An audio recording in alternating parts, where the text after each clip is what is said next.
자, 일단 뭐 첫 시간이니까 뭐 가볍게 할 건데요. 뭐 사람들마다 이렇게 보안 기사를 따는 목표는 좀 달라요.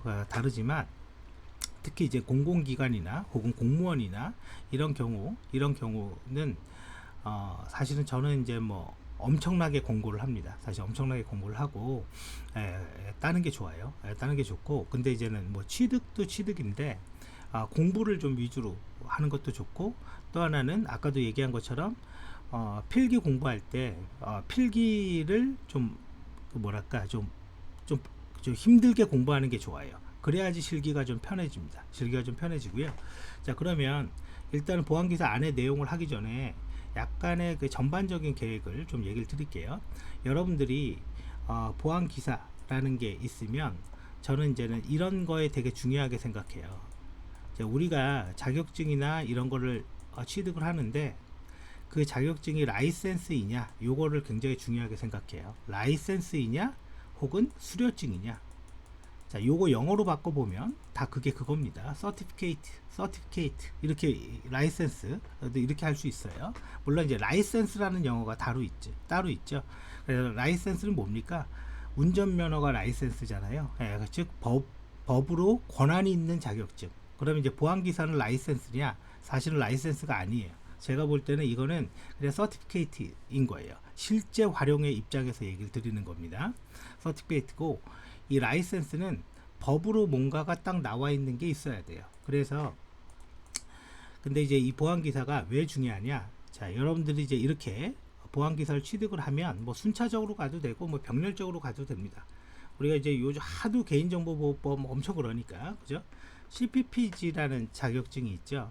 사실은 CPPG라는 자격증은요, 뭐 이거 따나 안 따나 뭐 큰 의미 없습니다. 뭐 민간 자격증이고, 이거는 보안기사만도 못하죠. 근데 보안기사만도 못한데 개인정보를 공부하는 어떤 계기의 입장에서는 괜찮다라고 얘기할 수는 있어요. 이게 뭐예요? 당연히 뭐 내가 이걸 땄으니까 내가 개인정보 좀 하지? 아니에요. 절대 아니에요. 절대 아니고 그냥 개인정보를 공부하는 계기, 그냥 이렇게 보시면 됩니다. 그래서 저는 이제는 권고를 해요. 기본적으로 사실은 제가 CPPG라는 자격증을 10년 넘게 추천하지 않았어요. 이런 걸 이거 뭐 알았다, 이거 민간 자격증이고, 그죠? 추천하지 않았는데 그 다음 것 때문에 그래요. 그래서 여러분들이 이제 이런 걸 취득한 다음에, 물론 이제 정확한 순서는 그냥 이렇게 해도 됩니다. 뭐 얘가 뭐 CPPG가 보안기사 다음 것도 아니고, 그 다음에 이제 여러분들이 이제 좀 이걸 이용해서 준비해야 될 게 보안약점 진단원. 이거는 전자정보법에 나와 있죠. 소프트웨어 보안약점 진단원이라고 얘기하는 건 전자정보법은 이렇게 돼 있죠. 뭐 정보시스템 감리 시에 소프트웨어 보안약점 진단원을 우선적으로 배치할 수 있다. 뭐 의무는 아니죠. 그죠? 우선적으로 배치할 수 있다. 즉 권고니까. 그런데 요 내용들이, 보안기사의 내용이 당연히 진단원에 당연히 도움을 줍니다. 그래서 요것도 같이 이렇게 공부하시는 게 좋고, 이거는 이제 따면 키사에서 온라인으로 5일 교육받고, 그죠? 온라인으로 5일 교육받고 그다음 시험 보는 형태, 뭐 이런 형태가 되겠죠. 자, 그리고 이제 개인정보 영향평가, 그죠? 뭐 다들 아시죠? 피아 개인정보 영향평가, 이것도 공공만 해당이 되는 거죠. 그래서 이 PR을 볼 때 이제 우리가 이제 이런 거 있잖아요. 이제 공공의 어떤 이제 개인정보에 관련된 걸 운영을 할 때, 예를 들어서 민간 및 고유식별자, 항상 민간 및 고유식별자는 5만 건이에요. 법에. 민간 및 고유식별자가 5만 건 이상이거나, 그죠?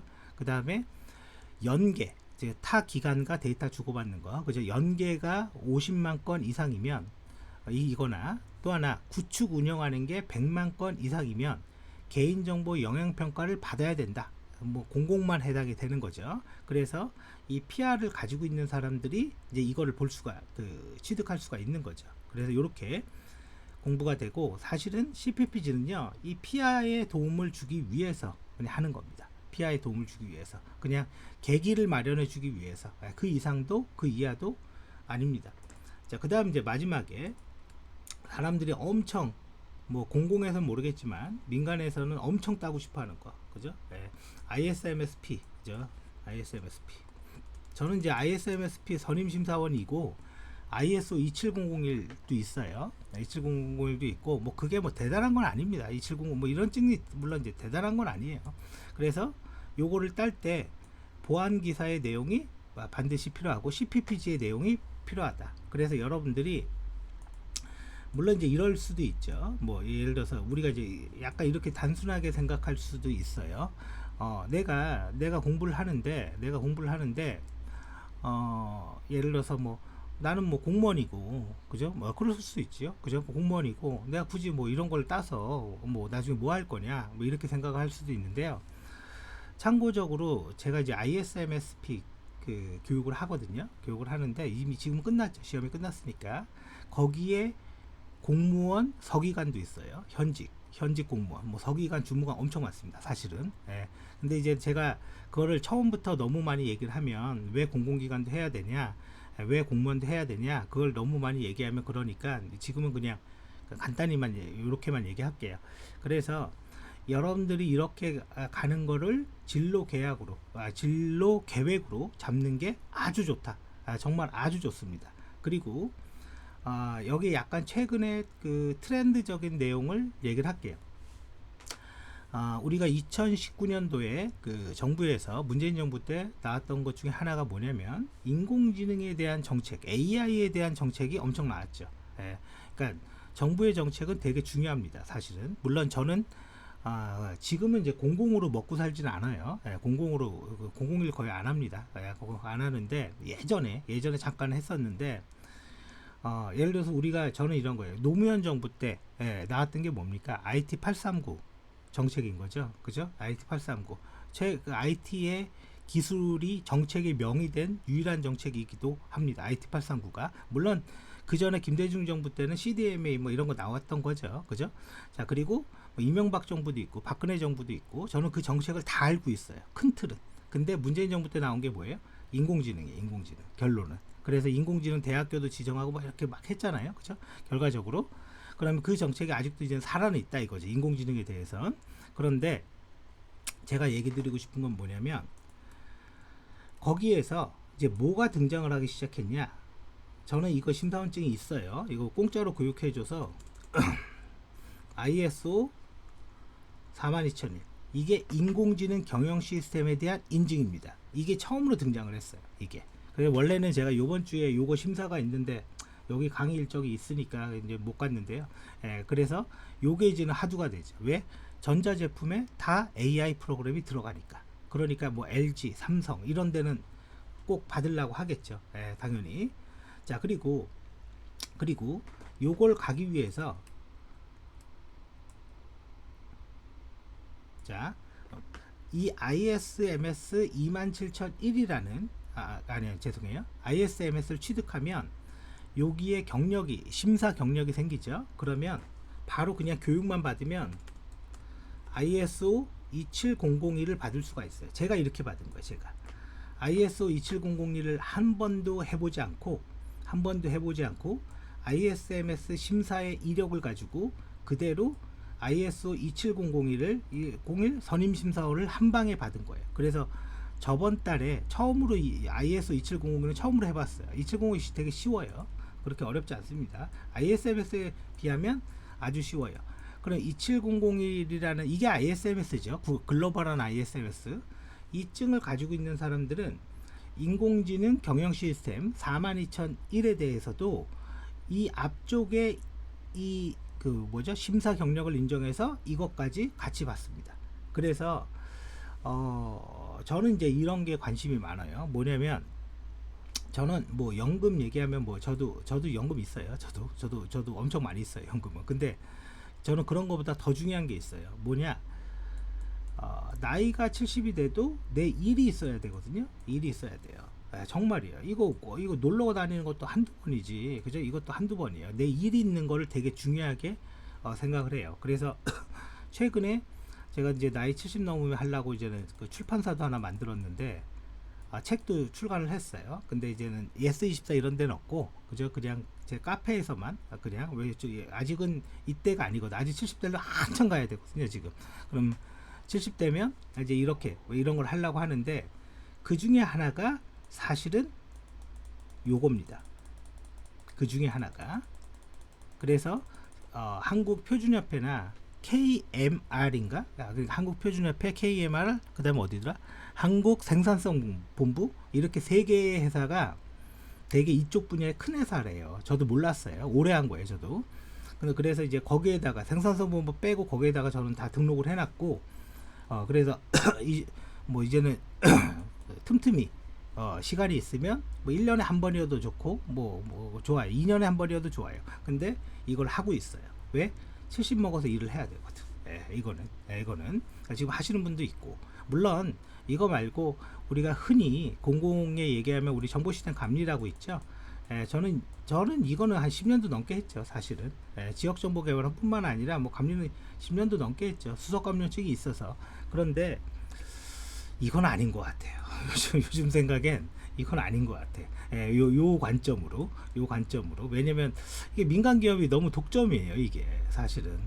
그래서 아무튼 이렇게 먼저 얘기를 드렸고, 그러니까 뭐 이런 것들은 좀 많이 물어보셔도 됩니다. 그럼 제가 중간중간에 자, 대답을 해드릴게요. 자, 그 다음에 이제 한번 보죠. 그 다음에 자, 이제는 이거를 할 때 정보보안 기사가 엄청나게 중요합니다. 사실은 이 플로우에서 가장 기반이 되는 지식인 거는 분명해요. 그러니까 예를 들어서 이런 겁니다. ISMSP 시험을 보는데, 그죠? 나는 이런 거 제끼고 바로 이렇게 공부를 했어. 했어요. 근데 ISMSP에서 이제 이런 문제가 나오는 거야. 갑자기 느닷없이 개발 보안 하나가 나오는 거야. 나는 기술적인 거 모르는데 이러고 있었단 말이에요. 근데 이 개발 보안이니까 진단원에 관련이 돼 있죠. 그죠? 진단원에 관련이 돼 있고, 이 진단원에 이 관련된 개발 보안에서 중요한 게 또 보안 기사에 나와요. 언제부터? 2022년부터 등장하기 시작했어요. 소프트웨어 개발 보안 진단원 가이드의 내용이 등장합니다. 올해도 엄청 많이 나왔어요. 올해도. 물론 이게 필기에 나오는 거는 큰 이슈가 없어요. 필기에 나오는 건 이슈가 없는데 뭐 틀려도 되고 그렇게 어렵지도 않고, 근데 이제 실기에도 나온다 이거죠. 실기에도. 그러니까 이런 거예요. 똑같이 공부를 했는데 누구는 쉽게 따고 누구는 좀 어렵게 따는 거는 이런 한두 문제, 이 지식 체계가 없이 그냥 이것만 공부하면 이제 그런 일이 일어날 수 있다라고 보시면 되고, 그래서 보안 기사의 공부가 정말 중요하다라고 얘기를 하는 거예요. 그리고 이런 공부들은 절대로 그냥 이것 따고 이렇게 순차적으로 공부할 필요가 없습니다. 그냥 동시다발적으로 해도 전혀 관계없다. 자, 넘어가 볼게요. 이제 보안 기사에 대해서 좀 얘기를 해볼게요. 보안 기사는 뭐 다들 아시는 것처럼 2021년가요? 21년도인가? 2021년도까지만 해도 키사가 관리하다가 22년부터 KCA라는 곳으로 넘어갔죠. 근데 이제 KCA라는 곳에서 2022년도까지는 문제가 과거 키사 문제와 크게 다름이 없었어요. 기간만 바뀌었지. 근데 2023년도부터 달라집니다. 뭐가 달라지냐? 필기는 굉장히 넓어요. 굉장히 넓게 나와요. 그러니까 깊은 게 없어요. 필기에서 깊은 거는 별로 없어. 근데 실기는요, 특정 영역에서 굉장히 깊게 가려고 하는 거예요. 근데 이 깊이가 기존의 키사에 나와 있던 그런 기존의 키사에서는 막 실기 합격률 1.9%였어요. 지금은 8%, 10%, 12% 요 사이 왔다 갔다 합니다. 그래서 지금 보안기사 실기까지 합격한 사람이 5만 명이 넘어요. 현재 상태가. 현재 오늘 날짜 기준으로 5만 명이 넘어요. 그러면 여기를 이렇게 되거든요. 이제 그러다 보니까 기존에는 필기도요, 어느 정도 깊이가 있었어요. 기존에 키사가 할 때는. 근데 23년도부터 필기가 깊이는 없어지고 너비만 넓어져요. 그러니까 어떤 꼴이 일어나냐면 이런 게 생기는 거야. 그거 내가 대충 기출 보고 뭐 대충 보면 필기 붙을 수 있어. 뭐 틀린 말은 아니에요. 맞아요. 그런데 여기만 이렇게 넓혀둔 사람들이 내가 실기를 따기 위해서, 실기를 따니까 우리가 상식적으로 생각할 때 실기책 사야지, 이런 접근이잖아요. 그 실기를 가지고 뭔가 이렇게 공부를 해. 뭐 틀린 말은 아니에요. 그래서 그걸 갖고 이렇게 하려고 해요. 근데 이렇게 하면 절대 안 된다. 이거를 어느 정도 내려놔야 됩니다. 어느 정도 내려놔야 돼요. 그 이유를 잠깐 얘기를 드릴게요. 잠깐 요걸 한번 보면 조금 더 이해가 쉬울 것 같아요. 자, 이거는 지금 제가 제2회 정보보안기사 올해죠. 2024년도 그죠? 24년도 2회 정보보안기사 기출 풀인데 제가 이제 어제 좀 만들다가 좀 말았어. 1회는 다 만들었고요. 그죠? 1회는 다 3회는 아직 안 봤잖아요. 그죠? 자, 그런데 다른 거를 보려는 게 아니에요. 지금 몇 개 하나의 문제를 좀 보려고 합니다. 자, 지금 여기 보면 이 필기 문제입니다. 필기. 여러분들 이제 필기라고 해서 뭐 그냥 필기는 나는 뭐 별거 아닌데 뭐 이렇게 생각할 필요 없어요. 필기의 깊이가 안 되면 안 된다고요. 버퍼 오버플로 방지를 위해서 사용하지 않는 그 함수가 뭐냐, 그죠? API가 뭐냐? 그러면 이게 뭐냐면 소프트웨어 보안 약점 진단 가이드에 이렇게 나옵니다. 이게 그죠? 이게 나오는 거예요. 그러니까 요 내용. 그러니까 결과적으로 뭐냐면 지금 저 한 문제가 문제가 아니에요. 이것은 개발 보안이죠. 소프트웨어 보안 약점 진단. 그죠? 이거야 옛날에 필기에 나왔던 그런 문제고. 자, 그런데 제가 이게 있어요. 지금 여기에서는 아마 제가 지워버린 것 같은데 포렌식에 대해서 그러니까 저는 이제 그런 거예요. 어떤 시험을 봤을 때 이 출제자가 무엇을 보고 냈지? 이게 굉장히 이 관심이 많아요. 이제 요 문제구나, 요 문제. 그죠? 요 문제를 보면요. 이 필기 한 문제만 보면 이게 아무것도 아니에요. 이건 아무것도 아니야. 휘발성이라는 건 뭡니까? 전원이 날아가면 데이터가 사라지는 거. 그죠? 그걸 얘기하는 거죠. 그러니까 휘발성 데이터가 아닌 것을 말하는 거잖아요. 그러면 여기 가만히 보면 휘발성 이거 아주 심플하게 써놨어요. 그죠? 심플하게 써놨는데 여기 풀이에도 사실은 요거 있죠. 요런 문장과 요런 내용을 가지고 있는 그 내용들을 제가 어떻게 했냐? 다 조사를 했어요. 풀이를 만들 때, 저 필기 풀이 만들 때 그렇게 만들어요. 그냥 저 문제 하나 풀고 말아야지 이런 식의 접근이 아니에요. 이게 조회가 잘 안 되네. 아니면 느린 건가요? 느린 걸 거예요. 이게 PDF가 엄청 크거든요. 자, 아무튼 모르겠어요. 뭐 요게 있어. 근데 조사를 했는데 저게 뭐냐면 디지털 포렌식에 대한 내용이 있는 문서가 있습니다. 그 문서에 있는 내용을 그대로 낸 겁니다. 그대로 요 세 개를 뭐 요건 아무것도 아니고 그죠? 요 세 개를 그대로 낸 거예요. 그러면 그 다음에 실기를 우리가 예측을 한다면 어떤 게 되겠습니까? 그 문서에 이런 내용들을 볼 때 어떻게 봐야 되냐, 그죠? 그런 내용들로 이 내용이 될 수가 있겠죠, 실기가. 그래서 보통 여기에서 지금 제가 삭제했는데 왜냐면 본문에 넣었기 때문에 삭제를 했어요.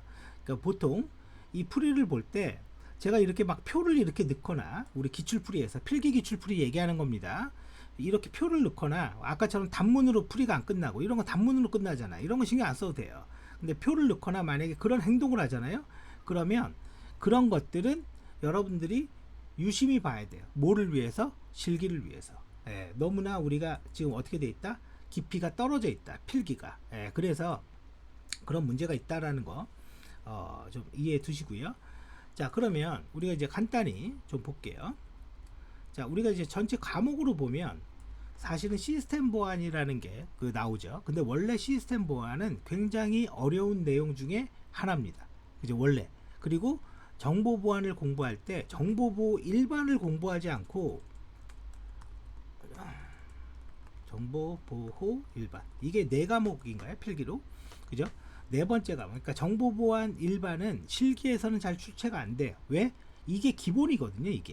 이 기본을 먼저 공부하고 나머지 뭐 네트워크 보안을 하든 뭘 하든 이렇게 하는 건데 이 보안 기사의 구성 자체가 시스템 보안, 뭐 네트워크 보안, 애플리케이션 보안, 정보보호 일반, 그다음에 정보보호 관리 및 법률 이렇게 돼 있잖아요. 이렇게 돼 있으니까 책을 처음으로 이렇게 순차적으로 가보면 어떻게 되겠습니까? 뭔가 기본이 없이 강의를 듣거나 공부를 하는 케이스가 돼요. 그래서 이 부분을 어떻게 할 거냐?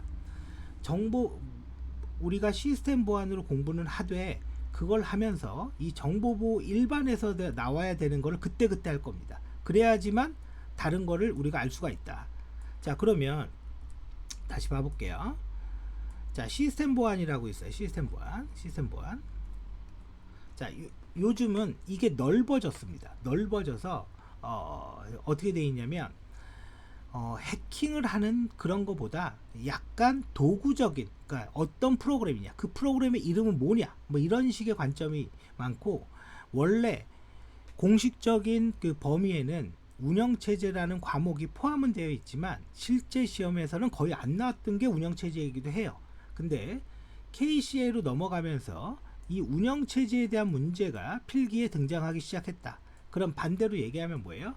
실기에는 크게 신경을 안 써도 된다라는 얘기가 되는 거예요. 그냥 이건 거기에서 끝나는 거다. 그리고 시스템 보안의 가장 기본적인 건 뭐냐? 우리가 주요 정보통신 기반 시설이라는 게 있잖아요. 그죠? 뭐 이걸 쉽게 얘기하면 이거잖아요. 다 망가져도 이 기관들은 살아 있어야 돼. 그걸 정부가 지정을 하잖아요. 그죠? 그러면 그 기반 시설이 해야 될 일, 즉 보안을 어떻게 해야 돼? 그래서 일명 주요 정보통신 기반 시설 상세 취약점 점검 가이드라는 게 있죠. 취약점 점검 가이드. 정보보호 문서에서 이 문서가 기술적 보안에서는 1등 제일 좋아해요. 어떤 자료도 이거보다 좋은 자료는 없어요. 어떤 뭐 책이건 뭐건. 그래서 요 내용들을 봐야 된다. 그래서 여기는 뭐 이게 말은 이 내용들은 봐야 된다 하지만 여기 뭐 윈도우도 있고 뭐 엄청 많거든요. 네. 자, 그리고 이제 뒤로 가볼게요. 그 다음에 이제 네트워크 보안인데, 네트워크는요 우리가 뭐 프로토콜 모르면 할 수가 없어요. 그죠? TCP/IP, 그 다음에 뭐 디도스, 그 다음에 보안 솔루션, 이렇게 큰 틀은 3개가 돼 있는데, 그 3개 중에 네트워크 보안은 왜 그러는지는 솔직히 잘 모르겠는데요. 왜 무선랜을 가지고 주구장창 필기해서 내고 있는지 잘 모르겠어요. 사실 뭐 그렇게 중요하지 않거든요. 무선랜이라는 게. 하여튼 주구장창 엄청 냅니다. 엄청 내고요. 원래 무선랜 보안의 끝판왕이 있거든요. 끝판왕이 제4회 정보보안 기사 실기시험이었어요. 무선랜 공격 기법 뭐 이런 거 있었는데, 이제는 그게 이제는 오래되다 보니까 그게 다시 나옵니다. 옛날 게 다시 나오고 있어요. 저는 1회부터 다 봤어요, 시험. 그래서 옛날 게 다시 나오고 있어요. 아무튼 지금 무선랜 중요하다. 자, 그리고 큰 틀만 봐보세요. 이거는 실기 포함 얘기하는 거예요. 애플리케이션 보안 있죠? 애플리케이션 보안은 일단은 필기 시험 입장에서는 가장 중요한 거 1등 뭐냐? 이메일 보안. 뭐 엄청나게 나옵니다. 진짜 엄청나게 나와요. 그냥 외우지 않으면 안 되는 거. 그냥 이거 외우지 않으면 안 되는 거. 이메일 보안이 1등이에요. 근데 이거를 궁극적인 필기 실기 다 통합해서 이렇게 얘기한다면 첫 번째 1번은 소프트웨어 보안 약점 진단입니다. 보안 약점 진단. 이게 실기 포함해서 얘기하는 거예요. 아까도 제2회 2024년 제2회 정보보안기사 필기 잠깐 보여줬죠. 그걸 보니까 어때요? 보안약점 진단이 그냥 한 두세 문제가 깔려 있잖아요. 지금 그냥 보안약점 진단 이게 깔려 있고, 그리고 DNS 오히려 이메일 보안은 실기 때는 그 중요도가 떨어지고, 그리고 웹서버 보안 있죠. 웹서버 사실 뭐 어렵지 않습니다. 이런 거 뭐 그렇게 어렵지 않아요. 뭐 이런 것들 이렇게 되는 거고. 자, 그 다음에 보면 정보보호 일반이 있고요. 아까 얘기했던 거 정보보호 일반, 그리고 정보보호 관리 및 법률이죠. 그냥 관리 및 법률 이렇게 있잖아요. 그죠? 말이 보안기사지 뭐 법률까지 있고 사실 엄청 많은 거죠. 그래서 정보보안 산업기사는 법률이 빠지죠. 정보보호 일반에서는 가장 중요한 게 딱 있습니다. 오직 뭐다? 전자서명이에요. 이 전자서명을 이해하면 공개키, 대칭키 이런 것들을 다 이해하는 거와 동일합니다. 이해하는 거와 동일해요. 그래서 전자서명이 1등이고, 그 다음에 암호화 기법별 약간의 특징적인 거 암기, 필기에서 얘기하는 거예요. 근데 전자서명은 실기에서도 엄청 중요하다. 이거는 왜? 이걸 모르면 IP색을 모르고요. 이걸 모르면 SSL을 몰라요. 이걸 모르면. 그 다음에 이제 마지막 정보보호 관리. 이건 뭐 그냥 ISMSP죠. 일단 그죠? 뭐 ISMSP고, 또 하나 법률 뭐죠? 개인정보보호법이죠. 당연히. 근데 이제 우리가 이제 이렇게 외울 수가 있어. 저는 아까도 얘기 드렸지만 기출문제, 필기, 보안기사 마찬가지고, 피아 마찬가지고, ISMS P 마찬가지고, 소프트웨어 보안약점 진단은 마찬가지예요. 그거 다 통틀어서 얘기를 하는 건데, 저는 기출문제보다 출제자가 무엇을 보고 출제했냐, 이거를 굉장하게 중요하게 생각해요. 이거를. 그래서 엊그제 뭐 예를 들어서 뭐 이런 거 있죠. 엊그제 ISMSP 시험이 있었죠. 시험이 있었는데 거기에 뭐 이런 게 나왔대요. CCTV, 그죠? 영상 처리 장치 CCTV의 보유 기간은 30일 이내여야 된다. 30일 초과하면 안 된다. 됩니다. 이거 돼요. 그러면 이 말을 도대체 어디에서 나왔냐? 우리가 보면 개인정보보호법이 있고, 뭐 다들 아실 거예요. 개인정보보호법이 있고, 시행령, 시행규칙이 있고요. 그 다음에 고시가 있죠. 그 고시에 있는 게 개인정보 안정성 확보 조치고, 표준 개인정보보호 지침이라는 문서가 하나 있어요. 그러면 그 표준 개인정보보호 지침에 영상에 대한 촬영 정보는 30일 이내 해야 된다, 요런 게 있거든요. 그러니까 사람들이 CCTV 영상 30일 이렇게 기억한다는 거죠. 근데 요거는 사실은 뭐가 되는 거냐면, 영상 처리에 관련된 지침에다가 내가 30일 이상 저장하고 싶으면 하는 거예요. 거기에다 그렇게 쓰면 돼요. 30일 이상 이내라는 거는 무슨 뜻이냐? 최소한의 기간이에요. 최소한의 기간. 그러면 이 지금 제가 말한 이거는 도대체 뭘 보고 알았냐? 2024년도 1월에 고정형 영상 처리 기기의 사례집이 발표가 됐어요. 이제 거기에 이런 시나리오들이 등장을 하기 시작을 합니다. 그래서 무엇을 보고 출제했냐를 볼 때 일예로 들면 이런 걸 얘기하는 거예요. 그리고 아까 소프트웨어 보안 약점 진단원 얘기했지만, 보안기사 실기에서도 진단원에 우리가 코딩해서 이렇게 느낌표가 나옵니다. 느낌표. 이 느낌표가 낫이에요. 낫. 그러면 낫이면 원래 값이 true면 false로 바꿔주고, false면 true로 바꿔주는 거예요. 근데 거기에서 요거 하나만 딱 빼면요, 코딩에서 전체적인 의미가 달라져요. 전체적인 의미가 달라집니다. 그래서 그런 거 살짝 빼서 출제를 한다거나, 또 하나는 우리가 업무를 하면서 실제 해킹이 되는 사례. 그러니까 예를 들어서 여러분들이 키사에서 중요하다고 해서 꼭 그게 그렇게 중요한 게 아니에요. 무슨 말이냐? 우리가 아마 들어봤을 거예요. 오픈 SSL이 보안에 취약합니다. 이거 처음 등장했을 때 키사 홈피에다가 딱 그냥 도배해 놨어요. 공지 올리고. 그래서 오픈 SSL 1.0.1 뭐 이 오픈 SSL 몇 점 이거 다 빨리 패치해라, 이렇게 딱 튀어나왔던 게 오픈 SSL입니다. 그런데 이 내용을 알고 보면 이 오픈 SSL의 취약점을 가지고 남의 시스템을 해킹한다라는 건 이미 그 컴퓨터 안에 들어가야지만 가능한 거예요. 들어가야지만. 들어가지 못하면 이거는 효과를 내지 못해요. 근데 반대로 얘기하면 들어가면 이 취약점을 왜 악용합니까? 다른 거 할 게 너무너무 많은데. 그러니까 제 얘기는 오픈 SSL이 키사가 중요하다고 그래서 모든 기업들이 패치를 하고 공공기관도 다 패치를 했어요. 그러니까 지금도 봐요. 뭐 지금도 이거 갖고 본단 말이에요. 그런데 그런 거는 시험에 물론 나와요. 당연히 나오고, 그죠? 당연히 나오지만 실제 우리한테 크리티컬하진 않아요. 근데 이런 게 있어요. 실제 우리한테도 중요하고 시험에도 나오고 뭐 이런 게 있어. 업무에도 너무너무 중요하고. 그게 뭐냐? 2022년도 12월에 키사가 문서 하나를 발표를 했어요. 근데 그 문서를 사람들이 어떻게 했냐? 뭐 중요한지 모른 거예요. 중요한지 몰랐던 거야. 그게 뭐냐면 웹 에디터 보안 가이드예요. 웹 에디터 보안 가이드. 그 웹 에디터 보안 가이드에서 뭘 얘기했냐? 실제 우리가 쓰는 웹 에디터를 지금 당장 조치하지 않으면 어떤 일이 일어나냐? 서버가 장악돼요.